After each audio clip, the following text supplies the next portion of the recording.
Hi friends, it's Deanna here today, and today we're going to be talking about shearing. Now, it is such a nice, pretty method for dresses, skirts, all kinds of things. And it looks so scary, but it really isn't. Once you get the hang of it, you get your settings on your machine right, it's as easy as just sewing straight lines. So let's go ahead and talk a little bit about it and get started so we can shear some of our fabric and see how easy it really is. Okay, the first thing we want to do is we want to prep our fabric. Now, because this is a sleeve, I've already hemmed the top and the bottom. If you're making a dress, you might not need to hem the bottom because you might be attaching it to something else, or the top if you're attaching it to something else at the top. So depending on what you're doing with it, you might need to hem or not. It really is up to you. Then we got to mark our fabric. Now, this fabric is amazing. It's got, if you can't kind of really see the lines on the flowers, they are from one line to the next one is about a half an inch. So I can just kind of look at that and go by that. Some fabrics will have the stripes or something that can guide you so you can keep you straight. But if your fabric doesn't, then I recommend that you mark your fabric. There's a couple different ways to mark your fabric. This is a fabric marker.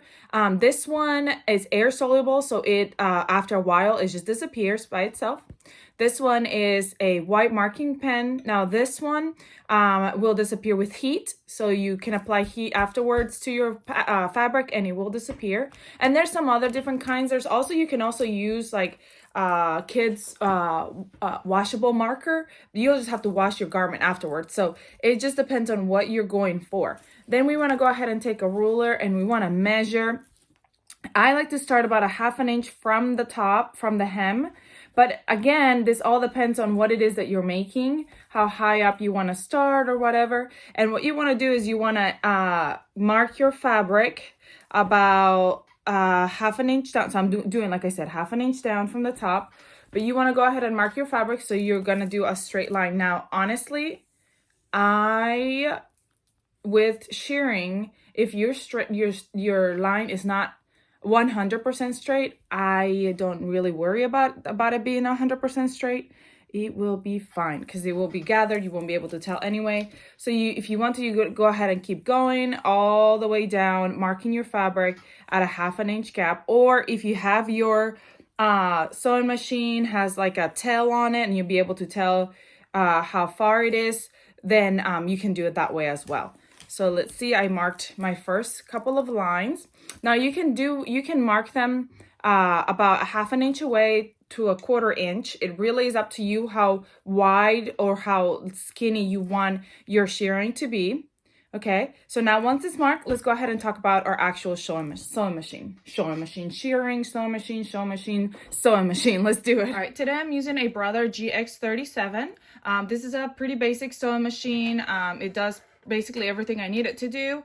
Some sewing machines will be different depending on where they have their tension, their stitch width and their stitch length, and here's all the stitches. So your sewing machine may look a little bit different, but really all you need to do is find out how you can change your tension and how you can change your stitch length. And that is really all you need. That's the only thing that's you're gonna change, really. So right now my stitch length is set at 2. That's what I usually sew at. And I'm using a straight stitch, number 2, just a straight stitch. But it's usually set at 2. I'm gonna switch it all the way up to 4, which is my longest stitch. Then my width, I'm gonna just keep it the same because I'm not doing zigzag, I'm just doing straight. And then my tension, I usually keep it at around a 5, but I'm going to move it all the way up to between a 7 and an 8, somewhere around there. Probably just a 7, 8. It really, it's up to your machine. You can try. I like to usually try first and see what it looks like and then go on from there. I have the thread at the top that's going to match my fabric color. And then in my bobbin, let's talk about our bobbin. So here's my bobbin. I'm running out of elastic. I am using this little elastic right here, elastic thread. You can order it from online or some stores carry it. Then I'm going to hand thread my bobbin. So I'll hand wind my bobbin. So I'm just doing it lightly. I'm not stretching my bobbin. I'm just winding it, putting the thread in there lightly all the way around. Once that's all the way around, and obviously this is not very full because I had been using it already. I already did some shearing earlier, but you can fill it up. I wouldn't overfill it because I wouldn't want it to get stuck in the case, in the bobbin case. So I would make sure that there's still a little bit of space. If you run out while you're sewing, that's okay. You just back and forth and start at the same spot and keep going. I've done that and it will work just fine. But you want to make sure that you're always kind of watching it. But yeah. Okay, so now I'm going to show you how to put it in the case. All right, so now I'm just going to put it in the case just like I would do any regular bobbin. Taking this one out. I hemmed my fabric, so I had my bobbin in there. And I'm going to just remember to put it so that your thread is hanging out the back. So it's face up. I'm going to put it right in the case. And then I'm going to make sure, I have to make sure that it goes through the tension discs. Now, because it's a thicker, not as thin as thread, it might be a little bit harder for you to get it into the tension disc right there.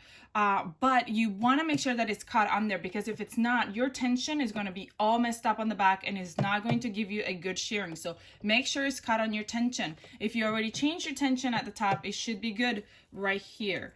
So then I'm going to go ahead and just put it in there and finish it up. And now we are ready to do some shearing. All right, so now here is my where I go backwards and forwards, my reverse. I couldn't think of the word. So before I get started, a lot of times I like to go ahead and hold my thread, go down with my needle and pull that out, so I can go ahead and pull my elastic out, my bobbin. So now they're both back there, okay, and ready to go. And now we're going to go ahead and put our fabric, make sure where that line is, just line it up, put our needle down and go back, and here we go. We want to go back to set that stitch so that it gets caught on there. And I'm just following my line that I made earlier. It's already sort of disappearing, but it's still there. And then when I get to the end, I'm going back again and forwards and pull it out and cut. Whoop. And there is my first line of shearing. So you can tell my straight line in the back, this is what it's supposed to look in the back. If it looks wavy, that means that your bobbin tension is not correct, or your bobbin was not cut on your tension disc. It's not given the correct tension. Now we'll go to the second line.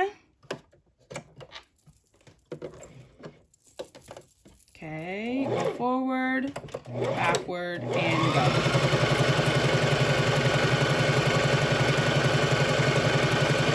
I am not pulling my fabric. I'm just holding it and kind of straightening it out so that my sewing machine will just sew that stitch.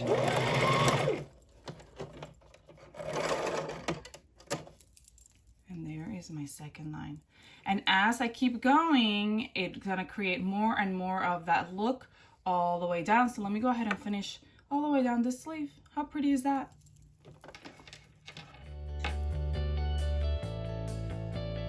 All right, unfortunately, I'm running out of thread because there was elastic thread. There wasn't that much elastic thread on that bobbin, so I gotta go back and thread it. And I did do this one a little bit wider, and then these other ones I kind of went in a little bit because I didn't mark the lines. But like I said, that's okay. Look, you can't even really tell very much, especially when you're wearing it. But like I said, if you want it to be very even, you want to make sure you mark every single line. Unlike me, I didn't really mark all of the lines.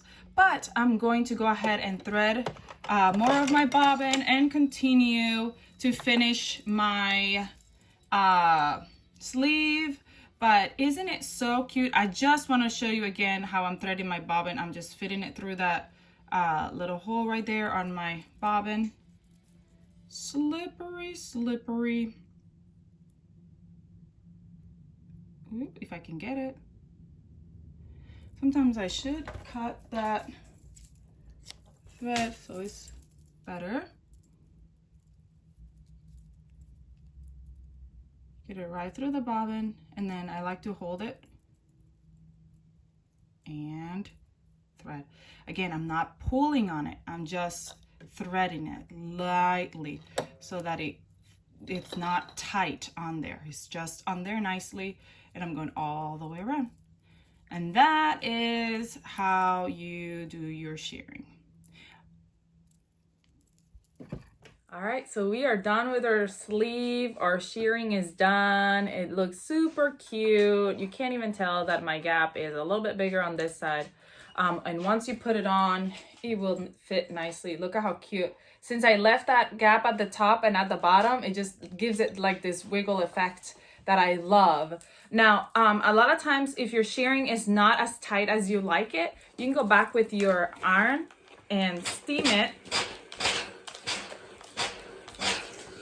And that will even make it to be a little bit tighter.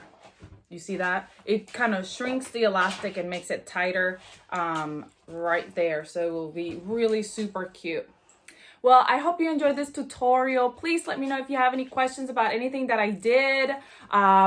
It is super easy. Come share your projects with us over on Ellie and Mac Facebook page or Instagram page. Subscribe to our channel so you don't miss any of our other sewing tutorials. I hope you have a great rest of your day, and I'll see you all next time. Bye.